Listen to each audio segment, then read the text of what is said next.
ಅಥವಾ ಅಡಿಕೆ ಮರಕ್ಕೆ ಬಂದಿರತಕ್ಕಂತಹ ಅನೇಕ ರೋಗಗಳ ಸಂದರ್ಭದಲ್ಲಿರಬಹುದು. ಆ ಸಂದರ್ಭದಲ್ಲಿ ನಮ್ಮೊಂದಿಗೆ ಡೆಲ್ಲಿಗೆ ನಿಯೋಗ ಹೋಗುವಂತಹ ಸಂದರ್ಭ ಅಥವಾ ಅಲ್ಲಿಯ ಮಂತ್ರಿಗಳನ್ನು, ಕೃಷಿ ಮಂತ್ರಿಗಳನ್ನು ಅಥವಾ ತೋಟಗಾರಿಕಾ ಮಂತ್ರಿಗಳನ್ನು ಕಾಣುವ ವ್ಯವಸ್ಥೆ ಮಾಡಿರುವಂಥದ್ದು. ಈ ರೀತಿಯಲ್ಲಿ ಅನೇಕ ಸಂದರ್ಭಗಳಲ್ಲಿ ನಮಗೆ ಮಾನ್ಯ ಸಂಸದರು ಹೆಚ್ಚಿನ ರೀತಿಯಲ್ಲಿ ಸಹಕಾರವನ್ನು ನೀಡಿದ್ದಾರೆ. ಈ ಒಂದು ಬರುವಂತಹ ಚುನಾವಣೆಯಲ್ಲಿ ನಾವು ಹಿರಿಯ ಸಹಕಾರಿಗಳು ಆಗಿರ್ತಕ್ಕಂಥ ನಾವೆಲ್ಲರೂ ಕೂಡ ಒಂದು ಚಿಂತನೆ ಮಾಡಿದ್ವಿ. ಈ ಒಂದು ಅಡಿಕೆ ಬೆಳೆಗಾರರ ಪರವಾಗಿ ನಿಂತಿರುವಂತಹ ಸರ್ಕಾರಕ್ಕೆ, ಭಾರತೀಯ ಜನತಾ ಪಕ್ಷಕ್ಕೆ, ಮಾನ್ಯ ಸಂಸದರಿಗೆ ನಾವು ಬೆಂಬಲವನ್ನು ಕೊಡಬೇಕು. ಅವ್ರನ್ನ ಅತಿ ಹೆಚ್ಚು ಮತಗಳಿಂದ ನಾವು ಗೆಲ್ಲಿಸಿ ತರಬೇಕು ಹೇಳುವಂಥ ದೃಷ್ಟಿಯಿಂದ ಈ ಒಂದು ಪತ್ರಿಕಾಗೋಷ್ಠಿಯನ್ನು ಮಾಡ್ತಾ ಇದ್ದೇವೆ. ಮಾನ್ಯ ಶಿವಮೊಗ್ಗ ಜಿಲ್ಲೆಯೂ ಸೇರಿದಂತೆ ಮಲೆನಾಡಿನ ಪ್ರದೇಶ ಜನಜೀವನ ಗುಣಮಟ್ಟವನ್ನು ನಿರ್ಧರಿಸುವಲ್ಲಿ ಅಡಿಕೆ ಧಾರಣೆ ಸಹ ಮುಖ್ಯವಾಗಿರುತ್ತದೆ. ಇತ್ತೀಚಿನ ವರ್ಷಗಳಲ್ಲಿ ಹಳದಿ ಎಲೆ ರೋಗ ಮತ್ತು ಎಲೆ ಚುಕ್ಕೆ ರೋಗ ಮತ್ತು ಬೇರು ಹುಳದ ಬಾಧೆಯಿಂದ ಬೆಳೆಗಾರ ಕಂಗಾಲಾಗಿರುತ್ತಾರೆ. ಹಾಗೂ ಕೃಷಿ ಕಾರ್ಮಿಕರ ಕೊರತೆ ಮತ್ತು ಉಳಿದ ವಸ್ತುಗಳ ಬೆಲೆ ಏರಿಕೆಯಿಂದಾಗಿ ಬೆಳೆಗಾರ ಜೀವನ ನಿರ್ವಹಣೆ ಕಷ್ಟಕರವಾಗಿರುತ್ತದೆ. 2014ರಿಂದ ವಿಶೇಷವಾಗಿ ಅಡಿಕೆ ಬೆಳೆಗಾರರ ಪರವಾಗಿ ಕರ್ನಾಟಕ ರಾಜ್ಯ ಅಡಿಕೆ ಸಹಕಾರ ಸಂಘ ಸಹಕಾರ ಮಹಾಮಂಡಳ ರಚನೆಯಾಗಿದ್ದು, ಈಗ ನಾನು ನಿರ್ದೇಶಕನಾಗಿದ್ದೇನೆ. ಮೊದಲನೇ ಅವಧಿಯಲ್ಲಿ RS ಗಿರಿಯವರು ಸಹ ಅಲ್ಲಿ ನಿರ್ದೇಶಕರಾಗಿ ಅಫ್ಕೋರ್ಸ್ ಮುಖಾಂತರ ಅವರು ಸೇವೆ ಸಲ್ಲಿಸಿದ್ದಾರೆ. ಅದರ ಆರಂಭದ ಎಲ್ಲ ಸಂಘಟನೆಯ ಕಾರಣಕರ್ತರು ಗಿರಿಯವರು ಮತ್ತು ಅವರ ಸಂಘ ಒಕ್ಕೂಟ ರಚನೆ ಆಗಬೇಕಾದರೆ ಅವರು ಜೊತೆಗಿದ್ದಾರೆ. 2014ರಿಂದ ಅಡಿಕೆ ಬೆಳೆಗಾರರ ಪರವಾಗಿ ಧಾರಣೆ ಕೃಷಿಯದಂತೆ ಪ್ರಯತ್ನ ಪಡುತ್ತಾ ಬಂದಿರುತ್ತದೆ. ಈ ಸಂದರ್ಭದಲ್ಲಿ ಕೇಂದ್ರ ಸರ್ಕಾರಕ್ಕೆ ಮತ್ತು ಬೆಳೆಗಾರರಿಗೆ ರಕ್ಷಣೆ ನೀಡುವ ಮತ್ತು ಕೇಂದ್ರ ಸರ್ಕಾರದಿಂದ ಎಲ್ಲ ರೀತಿಯ ಸಹಕಾರ ಕೊಡಿಸುವಲ್ಲಿ ಶಿವಮೊಗ್ಗ ಕ್ಷೇತ್ರದ ಸಂಸದರಾದ BY ರಾಘವೇಂದ್ರವರು ಯಶಸ್ವಿಯಾಗಿ ಕಾರ್ಯನಿರ್ವಹಿಸಿರುತ್ತಾರೆ.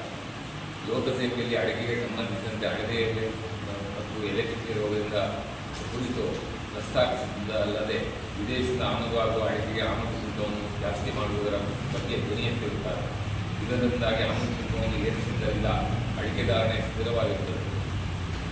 2019ರಲ್ಲಿ ಬೆಲೆ ಕುಸಿತವಾದಾಗ ಕೇಂದ್ರ ಸರ್ಕಾರ ಅಡಿಕೆ ಬೆಳೆಗಾರರಿಗೆ ಸ್ಪಂದಿಸಿ ಇದು ಏನೊಂದು ಬೆಂಬಲ ಬೆಲೆಯನ್ನು ಮೊದಲ ಬಾರಿಗೆ ಅಡಿಕೆಗೆ ಘೋಷಣೆ ಮಾಡಿದರು. ಬಿಳಿ ಅಡಿಕೆಗೆ 250 ರೂಪಾಯಿ, ಕೆಂಪು ಅಡಿಕೆಗೆ 210 ರೂಪಾಯಿಯನ್ನು ಬೆಂಬಲ ಬೆಲೆ ನಿಗದಿ ಮಾಡಿದ ಮೇಲೆ ಆ ಬೆಂಬಲ ಬೆಲೆಗಿಂತ ಹೆಚ್ಚು ಈ ಬೆಂಬಲ ಬೆಲೆಗೆ ಸರ್ಕಾರ ಖರೀದಿ ಮಾಡುವ ಸಂದರ್ಭ ಸೃಷ್ಟಿಯಾಗಲಿಲ್ಲ.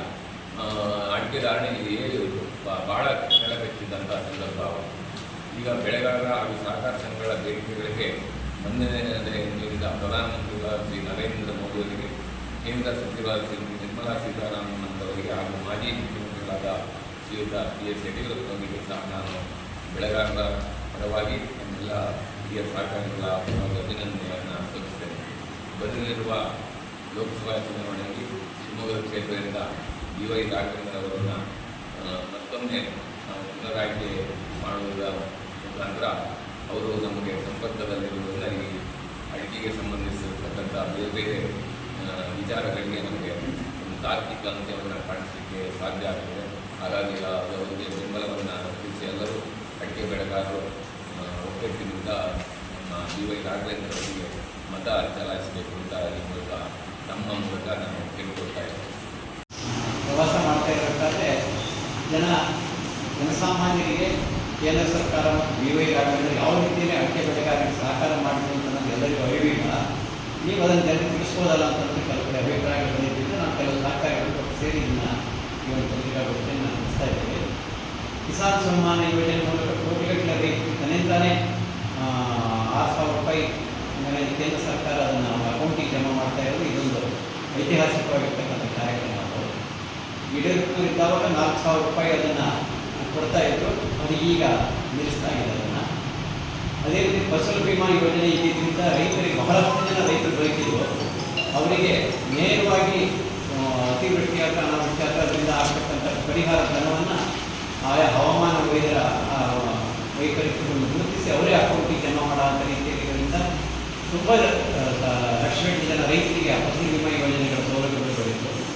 ಹಾಗೆಯೇ ನನ್ನ 4.5 ದಶಕಗಳ ಸಾರ್ವಜನಿಕ ಬದುಕಿನಲ್ಲಿ BY ರಾಘವೇಂದ್ರ ಅವರು ಲೋಕಸಭಾ ಸದಸ್ಯರಾದ ನಂತರ ಮಾಡಿರುವ ಸಾಧನೆಗಳು ಮಲೆನಾಡು ಪ್ರದೇಶ ಇವತ್ತು ಶತಮಾನದ ಸಾಧನೆಗಳನ್ನು ಅವರು ಸಾಧನೆ ಮಾಡಿದ್ದಾರೆ. ಅದು ಸಿಗಂದೂರು ಸೇತುವೆಗಳಿರ್ಬೋದು, ಬೆಕ್ಕೋಡಿ ಸೇತುವೆಗಳಿರ್ಬೋದು, ಅಥವಾ ಇನ್ನು ಅನೇಕ ರೀತಿಯ ಕೆಲಸಗಳು 5-6 ಯೂನಿವರ್ಸಿಟಿಗಳನ್ನು ಮೆಡಿಕಲ್ ಕಾಲೇಜಲ್ಲಿ ಇಟ್ಟಿರ್ಬೋದು, ಆಯುರ್ವೇದಿಕ್ ಕಾಲೇಜುಗಳನ್ನು ತಂದಿಟ್ಟಿರ್ಬೋದು. ಈ ಒಂದು ತೋಟಗಾರಿಕೆ ಇದನ್ನು ವಿಶ್ವವಿದ್ಯಾಲಯವಾಗಿ ಅದನ್ನು ಪರಿವರ್ತಿಸಿ ರಾಷ್ಟ್ರೀಯ ಮಟ್ಟದಲ್ಲಿ ಅದಕ್ಕೊಂದು ರೆಕಗ್ನೈಸೇಷನ್ ಕೊಡಿಸಿದ್ದಿರ್ಬೋದು. ಆಮೇಲೆ ರೈಲ್ವೆ ಇರ್ಬೋದು, ಏರ್ಪೋರ್ಟ್ ಇರ್ಬೋದು, ಮತ್ತು ಶೈಕ್ಷಣಿಕ ಕ್ಷೇತ್ರ ಅಲ್ಲದೆ ಎಲ್ಲ ಕ್ಷೇತ್ರಗಳಲ್ಲಿ ಇಷ್ಟೊಂದು ದೊಡ್ಡ ಮಟ್ಟದ ಒಂದು ಅಭಿವೃದ್ಧಿ ಮಾಡಿದ್ದು. ಹೊಸ ರೈಲುಗಳು ತಂದು ಸಾಗರಕ್ಕೆ ಈ ಒಂದು 5 ರೈಲುಗಳು ಸಂಚರಿಸಿದ 10 ಸರ್ತಿ ರೈಲು ಸಂಚಾರ ನಡೀತದೆ ಅಂತಂದರೆ ನಮಗೆ ಅದೊಂದು ಸಾಧ್ಯವಾಗದೇ ಅಷ್ಟು ಸಂಗತಿಗಳು ಬೆಳವಣಿಗೆಯಾಗಿ ಪರಿವರ್ತನೆ ಆಗಿದ್ದಂತೆ ರೈಲ್ವೆ ಸ್ಟೇಷನ್ ಉನ್ನತೀಕರಣ ಸಹ ಆಗ್ತಾಯಿದೆ. ಬಹುಶಃ ಒಬ್ಬ ಈ ವಯಸ್ಸಿನ ಒಬ್ಬ BY ರಾಘವೇಂದ್ರ ಕ್ರಿಯಾಶೀಲ ಮಾಡಿದ ಸಾಧನೆಗಳು ನಮ್ಮ ಜನ ಇದು ಶತಮಾನದ ಸಾಧನೆಗಳನ್ನು ಹೇಳಿಕೊಂಡಿದೆ. ಸಾರ್ವಕಾಲಿಕ ದಾಖಲೆ ಇಷ್ಟೊಂದು ದೊಡ್ಡ ಮೊತ್ತವನ್ನು ತರಿಸಿದ್ದು, ಇಷ್ಟೊಂದು ವೈವಿಧ್ಯವಾಗಿರ್ತಕ್ಕಂಥ ಒಂದು ಸಾಧನೆಗಳನ್ನು ಮಾಡಿರ್ತಕ್ಕಂಥದ್ದು. ಹಾಗಾಗಿ ಅವರು ಪುನರಾಯ್ಕೆ ಆಗಬೇಕು. ಪುನಃ ನಾವು ಬೆಳೆಗಾರರು ಮತ್ತು ಅಡಿಕೆ ಬೆಳೆ ಅವಲಂಬಿತವಾಗಿರ್ತಕ್ಕಂಥ ಎಲ್ಲರೂ ಸರ್ವರು ಸಹ BY ರಾಘವೇಂದ್ರ ಮತ್ತೆ ಬೆಂಬಲಿಸಬೇಕು ಅಂತ ಹೇಳಿ ಹಿರಿಯ ಸಹಕಾರಿಯಾಗಿರ್ತಕ್ಕಂಥ ನಮ್ಮ ವಿನಂತಿಯಾಗಿದೆ.